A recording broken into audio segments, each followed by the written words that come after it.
pagtugma ang bawat nalandas ko na akin natatahakin. Ano ba ang ugnayan? Bakit di para sa akin ang lahat? Para sa bagay, bakit di mapag-ugnay ang mga naririnig? Hindi na ba pwedeng ibagay sa dating na musika?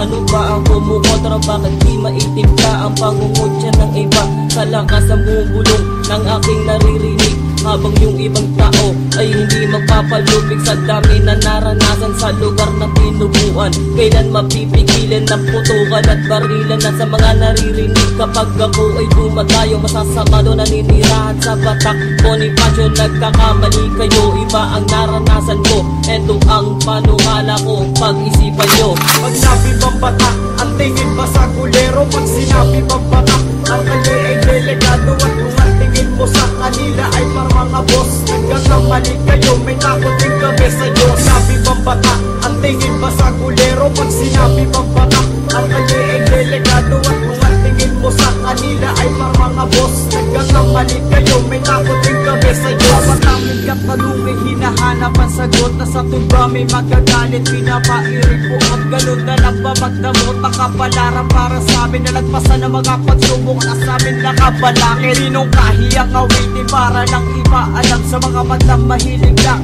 sa amin magparatang na ganun daw kami.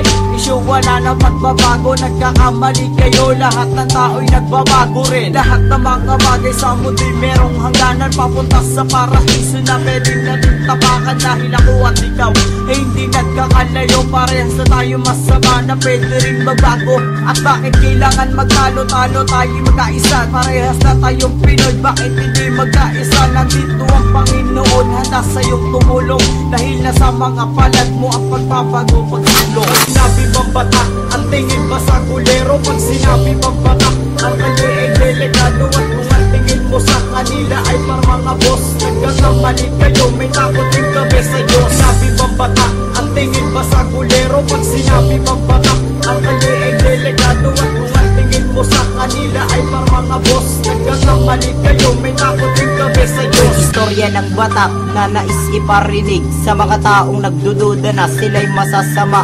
Nagkakamali kayo, lahat sila'y nagbago na. Kung dati sila'y tarantado at yung iba'y walang modo, ngayon sila'y may trabaho na dapat pagmalaki. Mali pala ang sabi-sabi na sila'y masasama, na sila ay mga tambay at wala mga maggawa, kundi sila ay mamerwisyo sa tao at iba pa. Bago kayo mangusga, alamin nyo muna ng gusto, alamin nyo ang katotohanan at kanilang pagkatao, na hindi lahat ng bagay ay kanilang kagagawan. At ito aking pruweba at ako ang katunayan, isinulat ko ito para lang malaman nyo na sila'y mababait, handang tumulong sa inyo. Lahat sila ay mabubuti, ang lahat ay nagbabago. Ang imahe ng batak, kailan ba tumababago? Pag sinabi bang batak, ang tingin ba sa kulero? Pag sinabi bang batak, ang kanya ay delikado. At kung ang tingin mo sa kanila ay parang mga boss, nagkakamali kayo, may takot din kami sa Diyos. Sinabi bang batak, ang tingin ba sa kulero? Pag sinabi bang batak, ang kanya ay delikado. At kung ang tingin mo sa kanila ay parang mga boss, nagkakamali kayo, may takot din kami sa Diyos.